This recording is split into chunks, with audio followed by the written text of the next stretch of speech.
Hi, it's John and welcome to the channel. Great to have you along today, 5:43 a.m., Saturday, August the 9th. Hope you're having a great start to your weekend. I tip my big blue mug to you today. Hope you have a great weather weekend as well. It really sucks if you have to work all week and then Saturday and Sunday it rains. I've been there. I've seen it like that all summer long. God, I hate that. So today I wanted to take a little bit of time, not a lot. I don't want this to go on and on and on and on today because it is Saturday after all. We need to be happy. Let's be cheerful. Okay. Yesterday, Mark Carney did a news conference where he was standing in front of the military and he was talking about raising the pay of the military. But during the media scrum afterward, he answered a bunch of questions and they weren't all about the military. So we're going to find out how much Mark Carney really cares about Alberta and Saskatchewan, the West. We're going to talk a little bit about how the Liberals are not doing anything about the cost of living, although Mark Carney thinks he's doing that. He's just managing the decline right now, folks, because we're continuing to go into the abyss. He's going to talk about Canada and Palestine, showing how irrelevant Canada really is on the world stage. And I want to start off with him talking about military pay. Yesterday, he made an announcement about raising military pay, and I want to give credit where it is due, folks. Thank you, Pierre Poilievre. Thank you, Conservative Party of Canada, for finally getting the military a pay raise. Let's hear what Carney had to say yesterday. In Halifax a few months ago, I shared our vision to rebuild, rearm, and reinvest in the Canadian Armed Forces in order to protect Canada's sovereignty, to bolster our industrial capacity and create new careers for our workers. And at that time, I committed that Canada's new government would raise the pay of all members of the Canadian Armed Forces. And today, with Minister McGuinty and with Deputy Millett, I'm proud to fulfill that commitment by announcing that all members of the Canadian Armed Forces will receive a pay raise. So he's giving the military a much-deserved pay raise, but we all know what the Liberal Party thought of the military prior to the election campaign. It became part of their election platform merely because of Pierre Poilievre, who was all over this and has been all over this for years. We will cut back on wasteful aid that goes to dictators, terrorists, and multinational bureaucracies and bring that money home. We're going to put that money back in our military to support our troops. Poilievre has been very strong on this for years. It's because of Pierre Poilievre and the Conservative Party that this happened yesterday, but Carney is taking credit. Like he took credit for signing away the consumer carbon tax, which he did yesterday as well. But just a little refresher for you of what the Liberals actually think of the military. Everybody remembers this clip as a Canadian veteran confronted Justin Trudeau. Because honestly, Mr. Prime Minister, I was prepared to be injured in the line of duty when I joined the military. Nobody forced me to join the military.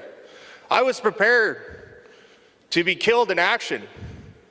What I wasn't prepared for, Mr. Prime Minister, is Canada turning its back on me.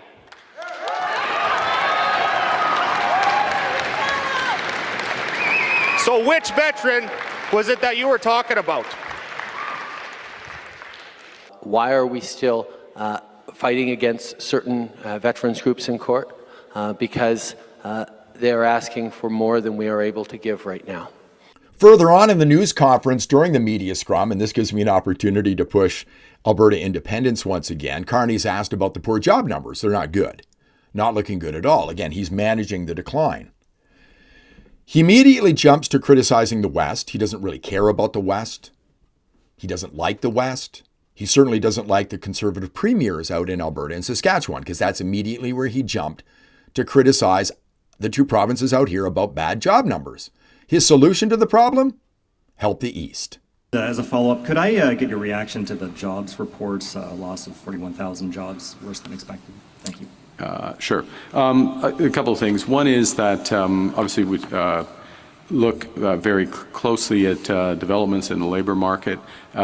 We had a very strong job report in June, over 80,000 jobs created. We now have the July jobs reduction of just over 40,000.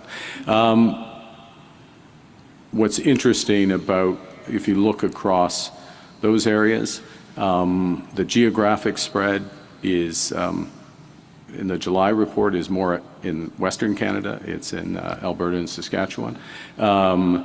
Less in the manufacturing sectors where we will expect, we expect to see pressure.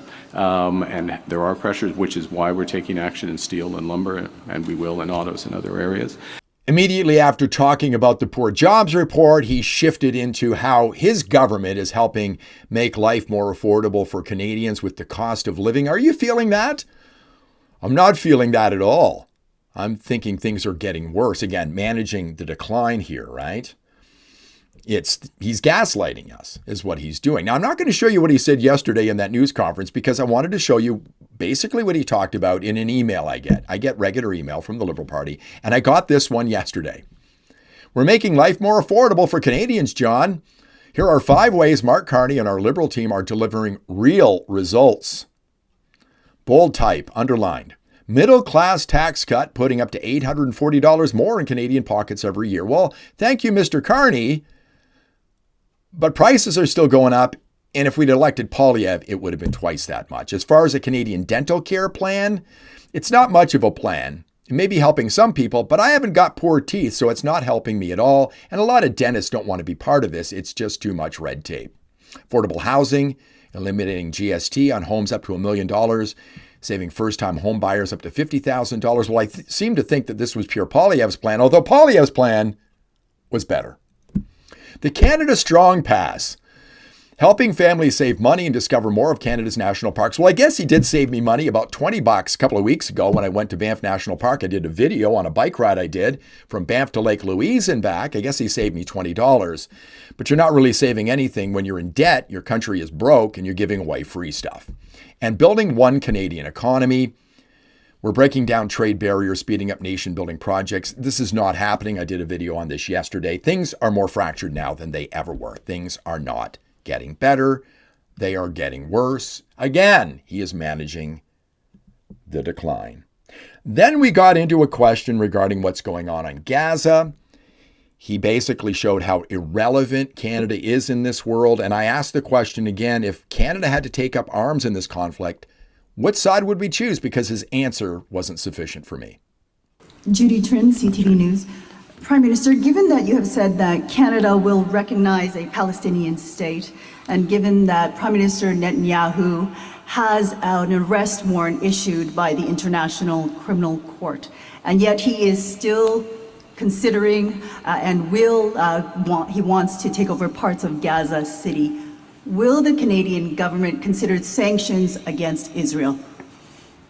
Thank you for the question. We are working on multiple fronts to try to bring a level of stability to the region, then security, then peace to the region. And in terms of those fronts, yes, working with allies, working with the French, working with the British, working with partners in the Middle East, other partners in the Middle East, to work towards stabilization of the situation.